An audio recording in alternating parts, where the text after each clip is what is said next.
Court ಉಲ್ಲೇಖ ಮಾಡ್ತು. ನಮ್ಮ ಅಗ್ರಿಮೆಂಟು JSWಗೆ ಕೊಟ್ಟಾಗ JSWದ ಜೊತೆ ಲ್ಯಾಂಡ್ ಡೀಲದ ಅಗ್ರಿಮೆಂಟ್ ಆದಾಗ ಅದರಲ್ಲಿ ಒಂದು ಕಂಡೀಷನ್ ಐತಿ. ಆ ಕಂಡೀಷನ್ ಏನೈತೆ ಅಂತಂದ್ರೆ ದ ಲೆಸ್ಸರ್ ಅಂತಂದರೆ ಇದರಲ್ಲಿ KIDB Karnataka industrial area development government ಇದೆ.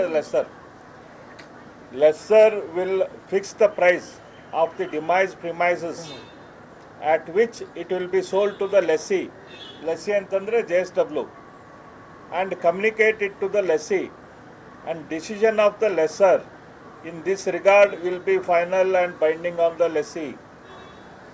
ನಾ ಇನ್ನೊಮ್ಮೆ ಹೇಳ್ತೇನೆ, the decision of the lessor in this regard will be final and binding on the lessee. ಇದು ಏನು ಅಗ್ರಿಮೆಂಟ್ ನಾವು JSWಗೆ ಕರ್ನಾಟಕ ಗೌರ್ಮೆಂಟ್ ಏನು ಮಾಡಿಕೊಟ್ಟಿತ್ತಲ್ಲ ಅದರಲ್ಲಿರುವಂಥ ಕಂಡೀಷನ್ ಅಂದರೆ ಕರ್ನಾಟಕ ಗೌರ್ಮೆಂಟು JSWಗೆ ಯಾವ ರೇಟಿಗೆ ನಾವು ಕೊಡ್ತೇವೆ ಆ ರೇಟಿಗೆ JSW ಫೈನಲ್ ಸೇಲ್ ಡೀಡ್ ಮಾಡ್ಕೋಬೇಕಂತೇಳಿ ಅಗ್ರಿಮೆಂಟ್ ಮಾಡಿ ಕೊಟ್ಟಿದ್ದೈತಿ.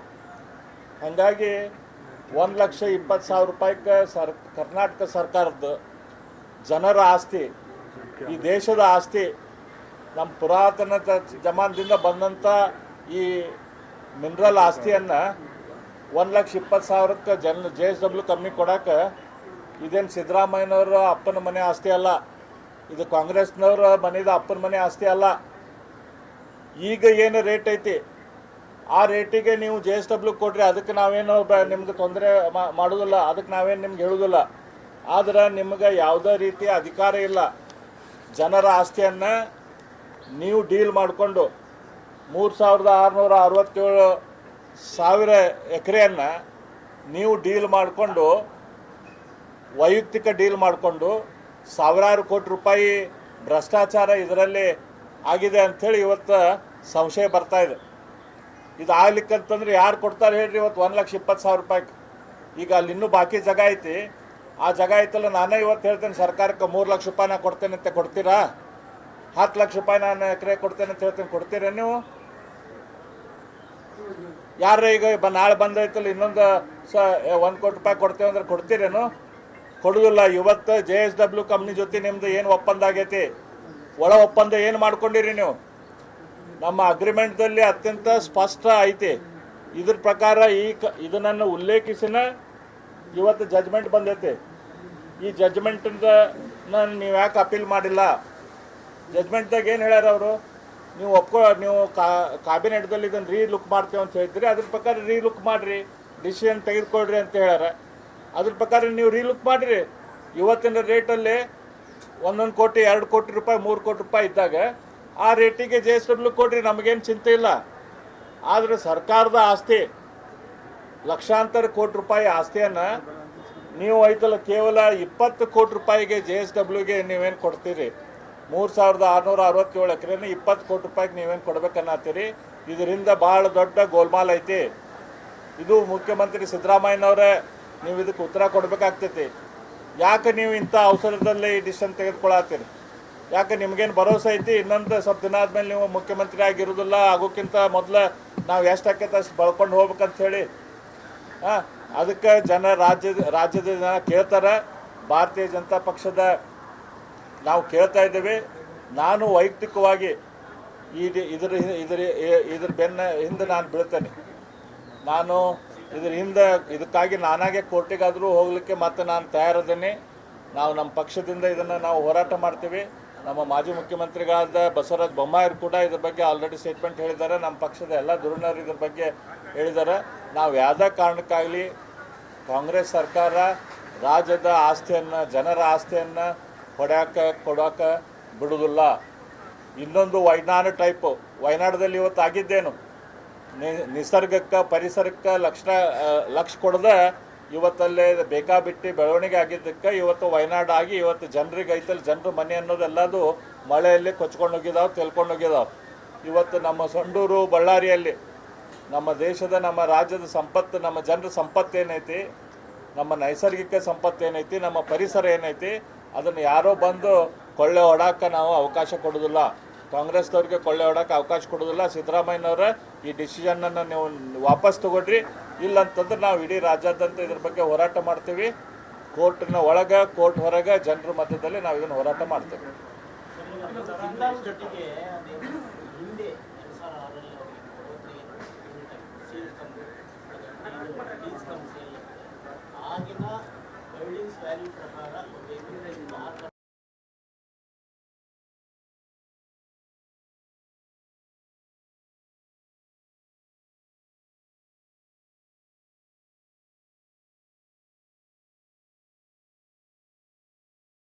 ರೇಟ್ದಾಗ ಕೊಡ್ತು ಲ್ಯಾಂಡ್. ಕೇಂದ್ರ ಸರ್ಕಾರ ಐತಲ್ಲ 1970ರಲ್ಲಿ ಆ ಜಾಗ ತಗೊಂಡಿತ್ತು. ಅದನ್ನು ರಾಜ್ಯ ಸರ್ಕಾರ ಒಂದು ಒಳ್ಳೆ ಇಂಡಸ್ಟ್ರಿ ಮಾಡಲಿ, ನಾವು ತಲೆ ಕೆಡಿಸ್ಕೊಳ್ಳೋದು ಬೇಡ, ರಾಜ್ಯ ಸರ್ಕಾರ ಜವಾಬ್ದಾರಿ ಐತಿ ಕೊಡ್ರಿ ಅಂತ ಕೊಟ್ಟಿದ್ರು. ಅವ್ರೇನು ಕನ್ಸೆಷನಲ್ ರೇಟ್ದಲ್ಲಿ ಕೇಂದ್ರ ಸರ್ಕಾರ ಕೊಟ್ಟಿದ್ರಲ್ಲ, ಆ ರೇಟ್ದಾಗ ನೀವು ಸ್ವಂತ ದುಡ್ಡು ತೊಗೊಂಡು ಇಂಡಸ್ಟ್ರಿಯಲಿಸ್ಟಿಗೆ ಮಾರ್ರಿ ಅಂತೇಳಿ ಕೇಂದ್ರ ಸರ್ಕಾರ ಕೊಟ್ಟಿಲ್ಲ. ಮತ್ತು ಕೊಡ್ಬೇಕಾದ್ರೆ ಆ ಸಂದರ್ಭದಲ್ಲಿ ಕಂಡೀಷನ್ ಹಾಕಿ ಕೊಟ್ಟಿದ್ದೈತಿ. ನಾವು ಫೈನಲಿ ಸೇಲ್ ಡೀಡ್ ಮಾಡ್ಬೇಕಾರೆ ಯಾವ ರೇಟ್ ನಾವು ಫಿಕ್ಸ್ ಮಾಡ್ತೀವಿ ಆ ರೇಟಿಗೆ ಕೊಡಬೇಕು ಅಂಥೇಳಿ ಇದೆ. ಇದನ್ನು ಹೇಳಿದ್ನಲ್ಲ, ಇದು ಕಂಡೀಷನ್. ನಾನು ಇಲ್ಲಿ ಕಂಡೀಷನ್ ನಾನು ಇನ್ನೊಮ್ಮೆ ಓದ್ತೇನೆ ನಿಮ್ಗೆ. ಜಿಂದಾಲ್ ಜೊತೆ ಇದ್ದಂಥ ಕಂಡೀಷನು, ಜಿಂದಾಲ್ ಜೊತೆ ಮಾಡ್ಕೊಂಡಂಥ ಕಂಡೀಷನು, ಕಂಡೀಷನ್ 5B ಅದರಲ್ಲಿ ಇದೆ, as soon as it may be convenient, the lesser ಅಂತಂದರೆ ಇದರಲ್ಲಿ ರಾಜ್ಯ ಸರ್ಕಾರ will fix the price of the demised premises. ರಾಜ್ಯ ಸರ್ಕಾರ ಈ ರೇಟನ್ನು fix ಮಾಡ್ತೈತೆ, at which it will be sold to the lessee.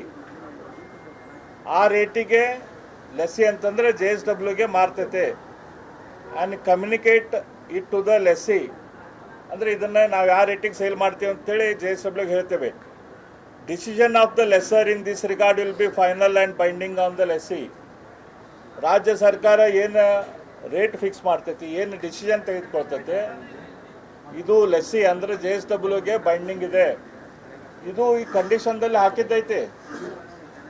ಈ ಕಂಡೀಷನ್ದಲ್ಲಿ ಹಾಕಿದ್ದು ಇರ್ಬೇಕಾದ್ರೆ ನೀವ್ಯಾಕೆ ಈ ಕಡಿಮೆ ಈ ರೇಟಿಗೆ ಕೊಡತ್ತೀರಿ? ಯಾರಪ್ಪನ ಮನೆ ಆಸ್ತಿ ಇದು? ಇವತ್ತಿನ ಮಾರುಕಟ್ಟೆ ರೇಟಿಗೆ ಕೊಡ್ರಿ.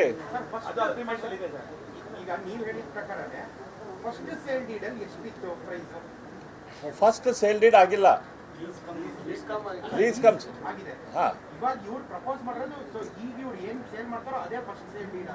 ಹೌದು, ಇದೇ ಫಸ್ಟ್ ಸೇಲ್ ಡೀಡು. ಲೀಸ್ ಕೊಟ್ಟಿದ್ರು, ಲೀಸ್ ಕಮ್ ಸೇಲ್ ಡೀಡ್ ಇದ್ದಾಗ ಇದೇ ಫಸ್ಟ್ ಪ್ರೈಸ್, ಇದೇ ಫನ್.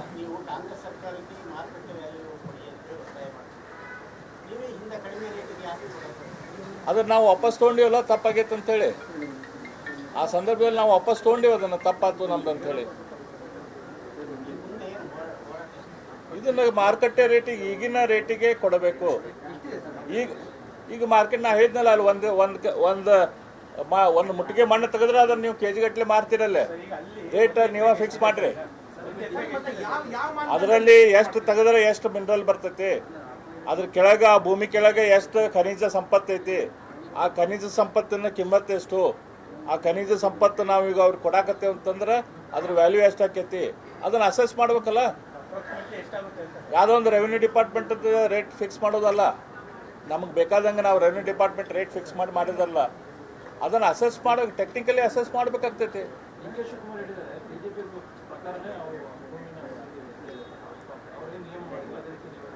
ನೋಡ್ರಿ, BJP ಅವ್ರು ಯಾಕೆ ವಾಪಸ್ ತೊಗೊಂಡ್ವಿ ನಾವು?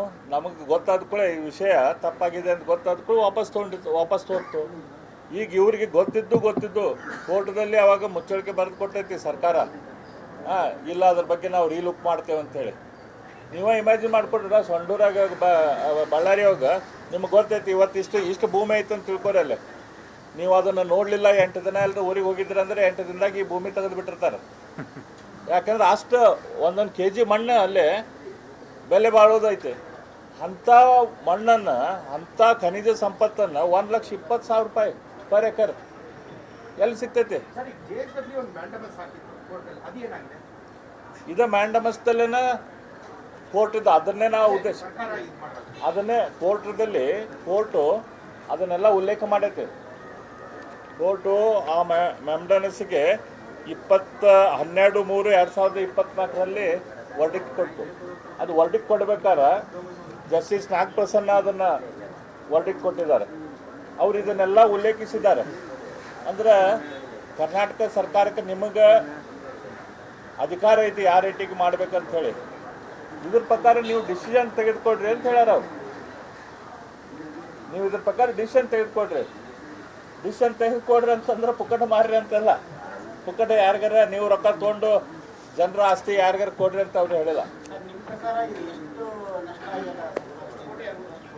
ಇದನ್ನ ಲೆಕ್ಕ ಹಾಕಕ್ಕೆ ಭಾಳ ಅಂದ್ರೆ ಭಾಳ ಇದು ಟೈಮ್ ಬೇಕಾಗ್ತದೆ. ಯಾಕಂದ್ರೆ ನಾ ಹೇಳಿದ್ನಲ್ಲ, ಇಷ್ಟ ಜಾಗ ಇದ್ರೆ ಅದಕ್ಕೆ ಕೆ ಜಿ ಅಂದಾಜು 3600 ಎಕರೆದ್ರಾಗಿಂದ ನೀವು ಅದ್ರ ಕೆಳಗೆ ಖನಿಜ ಸಂಪತ್ತು ಎಷ್ಟೈತಿ, ಎಷ್ಟು ವ್ಯಾಲ್ಯೂಯೇಷನ್ ಮಾಡ್ತೀರಿ? ಸಾವಿರಾರು ಕೋಟಿ ಹಾಕಿದ್ದು.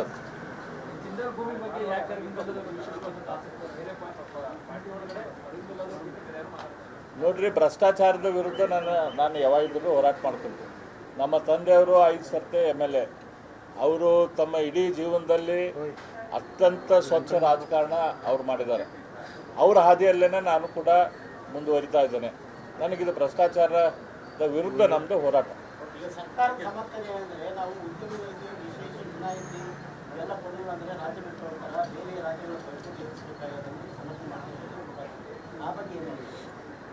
ಯಾವ ಉದ್ಯಮಿಗಳಿಗೆ ಎನ್ಕರೇಜ್ ಮಾಡಬೇಕು ಮಾಡಿಕೊಡ್ರಿ. ಇವತ್ತು ಟೊಯೋಟೋ ನಮ್ಮ ರಾಜ್ಯದಿಂದ ಬಿಟ್ಟು ಹೋಯ್ತು, ಅದನ್ನು ತೊಗೊಂಬರುವಂಥ ಕೆಲಸ ನೀವು ಮಾಡಲಿಲ್ಲ. ಏತರ್ ಎನರ್ಜಿಗೆ ಅದು ರಾಜ್ಯ ಬಿಟ್ಟು ಹೋಯ್ತು, ಅದ್ರ ಬಗ್ಗೆ ನೀವು ಇದು ಮಾಡ್ತಾಯಿಲ್ಲ. ಇವತ್ತು ಫಾಕ್ಸ್ಕಾನ್ ಬ್ಯಾಟ್ರಿ ಪ್ಲ್ಯಾಂಟ್ ಮಾಡ್ಬೇಕಂತ ಮಾಡೈತಿ, ಅದು ತಮಿಳ್ನಾಡಲ್ಲಿ ಫಾಕ್ಸ್ಕಾನ್ ಬ್ಯಾಟ್ರಿ ಪ್ಲ್ಯಾಂಟ್ ಮಾಡ್ಬೇಕಂತ ಮಾಡತ್ತೈತೆ, ಅದನ್ನು ನೀವು ರಾಜ್ಯಕ್ಕೆ ತೊಗೊಂಬರುವಂಥ ಕೆಲಸ ಮಾಡಿರಿ. ಈ ರೀತಿ ಕೆಲಸ ರಾಜ್ಯಕ್ಕೆ ಇಂಡಸ್ಟ್ರಿ ತೊಗೊಂಬರುವಂಥದ್ದು ಮಾಡಿರಿ. ಅದರ ರಾಜ್ಯದ ಸಂಪತ್ತನ್ನು ಈ ರೀತಿ ಕೊಡಕ್ಕೆ ಹೋಗ್ಬೇಡ್ರಿ ಪುಕ್ಕಟ. KPCL ಕೂಡ ಕರ್ನಾಟಕ ಸರ್ಕಾರದ ಕಂಪನಿ. KPCL ಲ್ಯಾಂಡನ್ನು ಆಯಿತು, ಅವ್ರೇನು KPCL ಅವ್ರು ಹೇಳಿದ್ರೆ ನಮ್ಮ ಜಾಗ ನೀವು ತೊಗೊಳತ್ತೀರಲ್ಲ, ನಮಗೆ ಬೇರೆ ಕಡೆ 954 ಎಕರೆ ಕೊಡಿ ಅಂತ ಅವ್ರದ್ದು ಡಿಮಾಂಡ್ ಐತಿ. 3667 ಎಕರೆ ಕೊಡಿ 20 ಕೋಟಿ ರೂಪಾಯಿ. ಹಾಂ, ಅದು ಕೊಡಿ. 3667 ಎಕರೆಗೆ ಒಟ್ಟು ಕೊಡಿ, ಬರೀ 20 ಕೋಟಿ ರೂಪಾಯಿಗೆ ಮಾರಾಕ್ ನಿಂತಾರೆ. ನೀವು ಇಮ್ಯಾಜಿನ್ ಮಾಡ್ಕೊರಿ ಎಷ್ಟು ದೊಡ್ಡ ಪ್ರಮಾಣದ ಭ್ರಷ್ಟಾಚಾರ ಇದರಲ್ಲಿ ಆಗಿರ್ಬೋದು.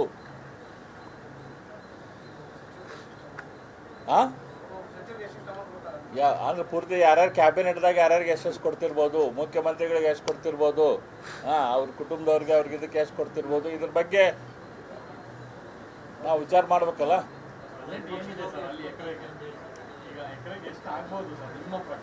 ಅಲ್ಲೇ ಲೆಕ್ಕನ ಹಾಕಕ್ಕೆ ಸಾಧ್ಯ ಇಲ್ರಿ ಅಲ್ಲಿ. ಯಾಕಂದ್ರೆ ಎಲ್ಲ ಖನಿಜ ಭೂಮಿ ಕೆಳಗೈತಿ.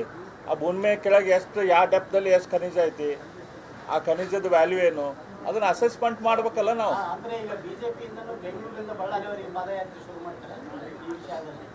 ಈಗ ಅದಕ್ಕಿಂತ ಮೊದಲೇ ಇರು, ನನಗೆ ಪೂರ್ತಿ ಭರವಸೆ ಐತಿ ಮುಖ್ಯಮಂತ್ರಿಗಳು ಮನೆಗೆ ಹೋಗ್ತಾರೆ. 100%. ಏನ್ರಿ ಹೈಕಮಾಂಡಿಗೂ ಹೋಗಿದೆ ಅಲ್ಲ, ಹಂಗಾಗಿ ಅವ್ರ ಬೆನ್ನಿಗೆ ನಿಂತೈತಿ. ಇದು ದುಡ್ಡು ಅವ್ರಿಗೂ ಹೋಗೈತಿ, ಅದಕ್ಕೆ ಅವ್ರು ಬೆನ್ನಿಗೆ ನಿಂತಾರ.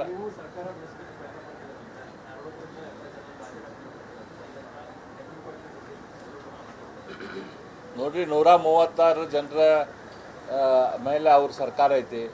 ನಮ್ಗೆ ಯಾವುದೇ ರೀತಿ ಇಂಟ್ರೆಸ್ಟ್ ಇಲ್ಲ. ನಾವು ವಿರೋಧ ಪಕ್ಷದಲ್ಲಿ ಅದೇವಿ, ವಿರೋಧ ಪಕ್ಷದಲ್ಲಿ ಕೂಡ್ತೇವೆ. ಅವ್ರಿಗೆ ನಾವು ಹೇಳೋದು ಅಷ್ಟೇ, ಇಷ್ಟು ದೊಡ್ಡ ಮಟ್ಟದ ಬಹುಮತ ನಿಮ್ಗೆ ಸಿಕ್ಕೈತಂತಂದ್ರೆ, ಜನರ ಆಶೀರ್ವಾದ ಸಿಕ್ಕೈತಂದ್ರೆ, ಆ ಆಶೀರ್ವಾದ ತೊಗೊಂಡು ಸ್ವಚ್ಛ ಆಡಳಿತ ಮಾಡಿರಿ. ಲೂಟಿ ಹೊಡೆ ಕೆಲಸ ಮಾಡಬೇಡ್ರಿ. ನಮಗೇನು ಪ್ರಶ್ನೆ ಇಲ್ಲ. ಭ್ರಷ್ಟಾಚಾರ ಮಾಡುವಂಥ ಮುಖ್ಯಮಂತ್ರಿಗಳು ಹೋಗಲಿ, ಬೇರೆ ಮುಖ್ಯಮಂತ್ರಿ ಬರಲಿ,